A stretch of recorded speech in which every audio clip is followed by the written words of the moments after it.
Hi, I'm Lizabeth, And I'm Cindy. and we're here with another feeding frenzy for the 4 spiritual laws of prosperity. I got it out. Now you read the other one. A Simple Guide to Unlimited Abundance. See, that was too much for me. By I can't Edwene do that Gaines. off the top of my head. Okay, we are still on Oh, sorry. We're still on chapter 2, about which is tithing. yes, it's about tithing. It And I is told my about tithing. story yesterday, so today That was a good story. I hope you liked it. I It's did. a story of my life. So Yeah, that was a good story. hopefully it wasn't too boring. No. Okay. Well, today's your turn. So tell us, how long have you been tithing? This is actually one of those stories that I don't mind telling Okay. because it's one of those that, it has the good ending. I have stories that don't have good endings, so I don't mind telling this. All right. When did I start? Not until later on in life. Like I said before, I grew up in a household where church wasn't important and they just dabbled at it. And I do remember clearly that my father decided he wasn't even going to visit a church after they had asked him for a specific amount of money in order to keep going for the year. And that just totally turned him off, and they just even quit dabbling in it after that. I never actually learned what it was until later in life when I started deciding that I needed to attend. And like you, I decided to get back into it because I did not know how to tell my kids about God. And that's the only place really to go and learn or start your learning anyway without doing it all yourself. Right. So I started back in church and still never understood the concept behind it. It was almost like an admission price for me. There was a certain set amount that my husband and I had decided on that we would give every week, and that was basically my admission price. This was what I was going to pay for that part of this education, in order to teach the kids. Because I did not understand, other than supporting the church, meaning paying the bills, I did not understand the concept of tithing. Right. Fast forward till my children were older, and a friend of mine invited me to an Edwene Gaines weekend. And I didn't know who she was. I didn't know what she did. I didn't know anything about her. It's literally I had a name and we're going to go for a weekend. Oh, okay. I was just going because it was a weekend away and I was ready to be away from the kids for a while. Okay, so I'll go and I'll sit there, and found her to be extremely entertaining, and on top of the entertainment, she had a lot of good information. And what she was talking about as far as spirituality and getting on purpose with what you're here to do really spoke to me. So I really started paying attention. And then she mentioned tithing, and that I really started paying attention simply because I'd never understood what it was. And she had my attention now. So I decided, okay, I really want to know and understand what that was. So she started talking about it, and I thought, okay, well, maybe that's not what I did in the past, and maybe that's not why I'm seeing what I want, what I want to see now. So maybe it's a conscious thing that I have to do, because I did tithe, or was my attempt at tithing, even though that's not what I understood I was doing. I still wasn't where I wanted to be. So I figured it was probably one of those conscious things. I had to consciously understand what it was and then set out to decide to do it in order for it to work for me. So after we left that weekend, I just made the conscious decision, okay, I'm going to do this. And I wasn't in a church that I was getting fed. Not on a regular basis, anyway. So I decided, okay, I'm going to consciously make the decision to tithe. And this was before my marriage really started down that rocky hill to its ending. And so I made that decision, and when I had that discussion with him, he was not okay with it because he was not getting fed in the same place that I was getting fed at. So there became heated discussion over it, and I told him that's fine. You have your income, I have mine. You can tithe on yours, I'll tithe on mine. He chose not to. I chose to tithe where I was fed or was getting fed, and because it was not in the same place, I don't know whether he did or not because I wasn't paying attention. So I started to see certain changes, but it wasn't where I wanted to be. I was still in the process of ending that marriage, and it was a difficult place to be.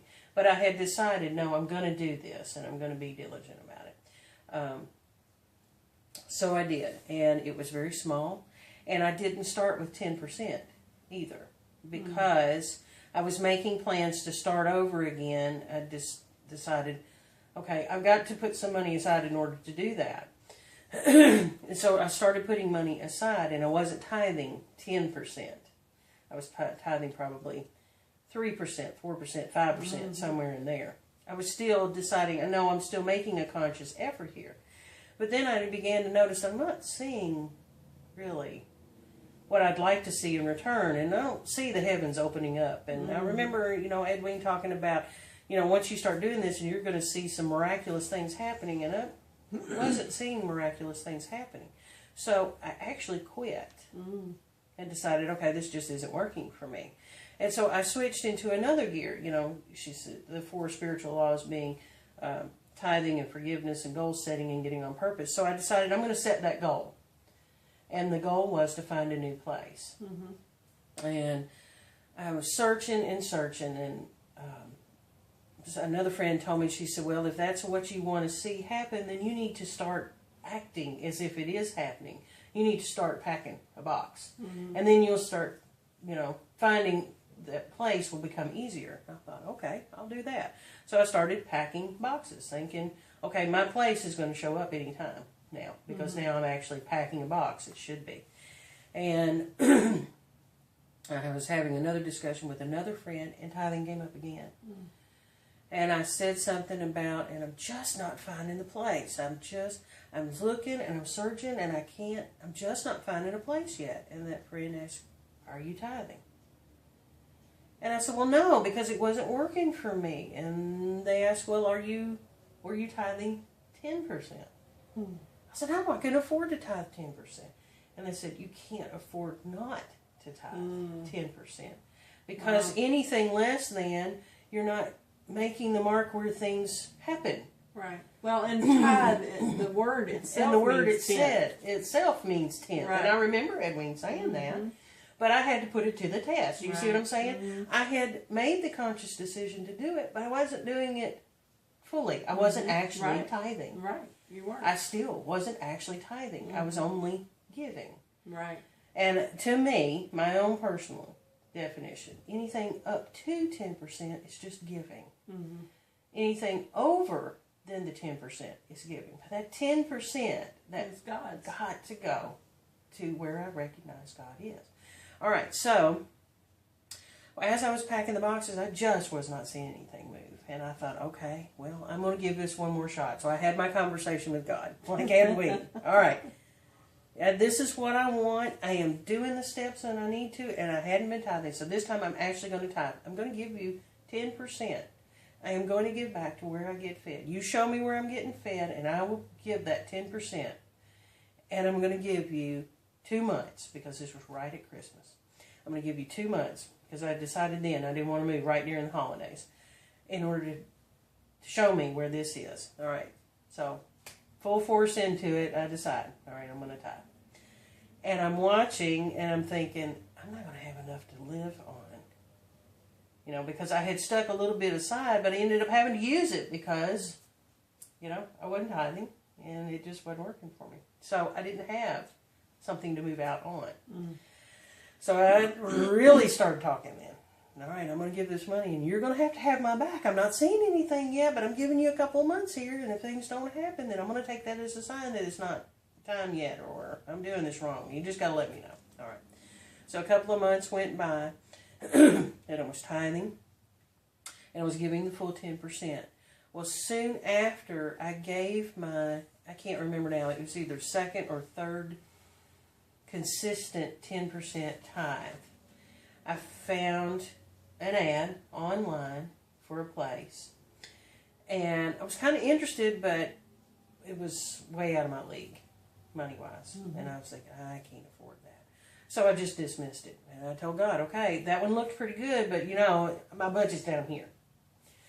And when I was having that conversation, it dawned on me, okay, maybe if I'm actually going to trust, then maybe I need to up where I think I'm at and up my budget. Mm.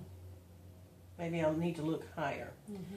And so I didn't look higher. I just said in my conversation, all right, I'm going to give you the chance. I'm going to open to the possibility that if there's something nice open, you're going to help me get my income there. Mm-hmm. So after I had that conversation, I saw the same ad again. And it had come down $100 a month.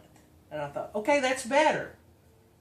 That's better. That one really looks good. And I really, I think I like that area. I think I'd like to be there. But this isn't matching this yet. My income isn't matching what this is yet. I'm going to continue to tithe, and I'm going to watch this one. Because I know, for me personally, if I see it more than once, then it's something I need to pay attention to. So I kept going and saw the ad the third time. And it'd come down another $100. Oh, wow. And that $100 that came down now matched. And I thought, okay, now I'm going to call. So long story short, I made the phone call, got to see the place, and decided right then, this is where I'm supposed to be. Now, when I'm looking at my bank account and when I had to move in, it was going to take everything I had minus $5. And so I had to make that decision. So you had $5 left? Or I had $5 left. If I was going to take this place, with the first month's rent and the deposit and turning on electricity and that kind of thing, it was going to take everything I had.